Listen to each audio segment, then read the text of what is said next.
नमस्कार सभी किसान भाइयों को। आज का इस वीडियो में बहुत बहुत स्वागत है। और मैं आज इस वीडियो के माध्यम से आपको पपीते की खेती करने के बारे में पूरी जानकारी दूंगा और आप पपीते की खेती को कैसे कर सकते हैं, पूरी इस वीडियो के अंदर पूरी जानकारी आपको मिलेगी। और आपसे मेरा निवेदन है कि अगर आप खेती करना चाहते हैं तो इस वीडियो को ज़रूर देखें और पूरा देखें। अगर आधा देखोगे तो आप वीडियो से भटक जाओगे, जिससे कि आपको पूरी जानकारी नहीं मिलेगी। तो सबसे पहले मेरा आपसे निवेदन है कि अगर आपने मेरा चैनल सब्सक्राइब नहीं किया है तो चैनल को सब्सक्राइब कर लें। उसका कोई पैसा नहीं लगता है, फ्री में सब्सक्राइब होता है। और घंटी जैसे बटन को ज़रूर दबा दें, जिससे कि वीडियो के नोटिफिकेशन आपको कंटिन्यू मिलते रहें। तो वीडियो स्टार्ट करते हैं। क्योंकि किसान भाइयों के दिमाग में एक क्वेश्चन यानी कि प्रश्न आता है कि हम पपीते की खेती को कैसे लगा सकते हैं और किस जगह पर लगा सकते हैं। क्योंकि बहुत सारे किसान इसलिए परेशान होते हैं क्योंकि कहीं पर भी वातावरण कुछ अलग होता है, टेम्परेचर ज़्यादा है, कम है और पानी की बहुत ज़्यादा समस्या है। तो मैं आज इस वीडियो में आपको, अगर आपके यहाँ पर पानी की बहुत ज़्यादा समस्या है, उसके लिए भी मैंने ये वीडियो स्पेशल बनाया है, जो कि आप कम पानी मात्रा लगाने से आप इस खेती को कर सकते हैं। और एक बार लगाएंगे तो ये आपकी खेती 2 साल तक आपको प्रॉफिट ही प्रॉफिट देगी। तो पपीते की खेती आप कैसे लगा सकते हैं और कैसे लगानी चाहिए। तो किसान भाइयों, इस पपीते की खेती को भारत में किसी भी कोने पर आप लगा सकते हैं, जहाँ पर जैसे कि पथरीली जो पत्थर वाली जो मिट्टी होती है वहाँ पर आप लगाएंगे, लेकिन पैदावार थोड़ा कम होगा। लेकिन जो जैसे कि गेहूं, धान, सरसों, मक्का जैसे आप खेती करते हैं उसमें लगाएंगे तो अधिक ज़्यादा प्रॉफिट आपको मिलेगा। जो कि जो पपीते का जो पौधा है वो भी काफ़ी लंबे समय तक चलेगा। तो किसान भाइयों, सबसे पहले बात करते हैं कि जो पपीते का लगाने का जो सही समय कौन सा होता है, किस महीने में लगाना चाहिए।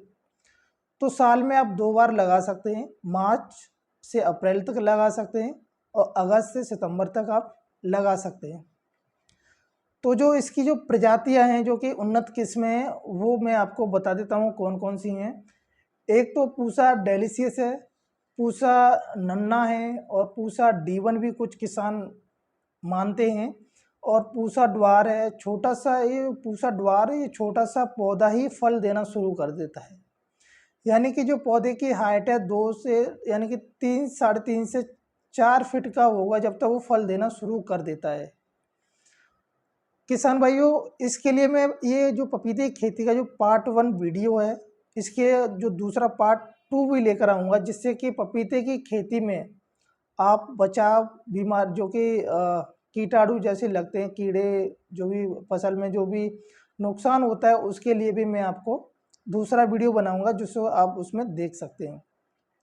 तो किसान भाइयों, सबसे पहले मैं आपको सस्ता सा एकदम आइडिया देता हूं कि आप घर पर ही नर्सरी तैयार करें तो बहुत अच्छा रहेगा। क्योंकि अगर आप किसी नर्सरी से अगर पपीते का पौधा खरीदोगे तो 25 से 30 रुपये का बढ़िया पौधा मिलेगा आपको। और घर पे अगर तैयार करोगे तो वही पौधा 10 से 12 रुपये में तैयार हो जाएगा। जो कि आप एक एकड़ में अगर आप फसल लगाना चाहते हैं तो उसके लिए आपको 250 ग्राम बीज लेना पड़ेगा, जो कि सस्ता मिल जाएगा, आपको ज़्यादा पैसे नहीं लगाने पड़ेंगे।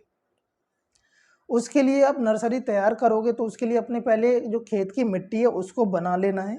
उसके बाद में आपको उसमें बो देना है, या उस प्लास्टिक की प्लेट्स आती हैं ब्लैक कलर की, उसमें भी आप नर्सरी तैयार कर सकते हैं।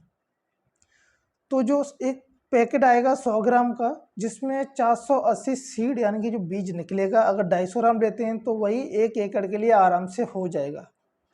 वो भी मैं आपको बताऊंगा कि 1 एकड़ में आप जब पपीते का पेड़ पौधा लगाओगे तो किस दूरी पर लगाना चाहिए और कैसे लगाना चाहिए। तो किसान भाइयों, सबसे पहले अपने खेत को अच्छी तरह से हैरो से, उसके बाद कल्टीवेटर से जुतवा लें, उसके बाद रूटावेटर चलवा दें उसमें। रूटावेटर से क्या होता है कि जो उसमें डिम्बे होते हैं वो ख़त्म हो जाते हैं रूटावेटर से। उसके बाद में आपको 2.5 से 3 फीट का बेड बनाना पड़ेगा, क्योंकि बारिश का मौसम आता है तो पानी भराव होगा तो पौधा गल जाएगा। तो आपको बेड बनाना पड़ेगा। बेड की जो ऊंचाई है मिनिमम 1 फीट होनी चाहिए, क्योंकि उसमें पानी नहीं भरेगा। जैसे ही आप बेड बना लेंगे, जो कि ड्रिप इरिगेशन का जो पाइप आता है उसका कनेक्शन भी आप कर सकते हैं। उसको बेड पर पूरे पर डाल दीजिएगा जहाँ पर, और उसमें आप एक स्टार्टिंग में अगर आप जैसे मार्च और अप्रैल में अगर लगा रहे हो तो मल्चिंग भी आप बेड पर लगा सकते हैं, जिससे कि आपको पौधे को बहुत ही कम नुकसान होगा और नष्ट भी नहीं होगा, क्योंकि गर्मी में टेम्परेचर बहुत ज़्यादा हो जाता है तो पौधे की सूखने की बहुत ज़्यादा संभावना रहती है। तो उसके लिए आपको जैसे ही ड्रिप इरिगेशन का पाइप बेड पर डाल देंगे, उसके बाद में आपको जब पौधा लगाएंगे मल्चिंग की में एक गर्म पाइप लेके होल कर सकते हैं, जिसकी दूरी पे आप पौधा लगाना चाहते हैं। 6x6 पर भी लगा सकते हैं, 6x4 पर भी लगा सकते हैं, वो आपके ऊपर डिपेंड करता है कैसे लगाना चाहते हैं। तो उसके लिए जैसे ही आपने पौधा लगाया, वहीं पर आपको जो पाइप है आपका 1 इंची का, 1.25 इंची का भी आता है, उसमें छोटा सा होल कर देना है किसी गर्म सूजे या किसी भी नुकीली चीज़ से। तो वहीं पर थोड़ा थोड़ा पानी, जब ड्रिप इरिगेशन में आप पानी छोड़ोगे तो वही हर पौधे की जड़ में पानी जाएगा, पानी की वेस्टेज भी बचेगी, आपका समय भी बचेगा। तो किसान भाइयों, एक पौधा जो आपको प्रॉफिट यानी कि फसल 1 साल में आपको जो फल देगा वो 50 से 55 केजी एक फल एक पेड़ देता है।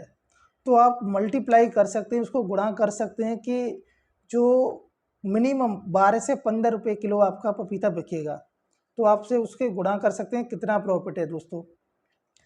तो आप 1 एकड़ में अगर करना चाहते हो तो 1 एकड़ में आपको पौधे लगाने होंगे, वो अगर 6x6 पर लगाएंगे तो 12 से पौधे लग जाएंगे, अगर 6x5 पर लगाएंगे तो 15 से पौधे लग जाएंगे। जिससे क्या होगा, अगर आपका जब पौधा फल देने लगे तो उसमें आपको एक काम और करना होगा। जैसे कि अगर पपीता ज़्यादा फल दे रहा है तो उसको आपको रस्सी के सहारा भी देना पड़ेगा, या बम्बू जो बांस की जो डंडे आते हैं वो भी लगा सकते हैं, जिससे कि तेज हवाएं चलें तो वो टूटे ना।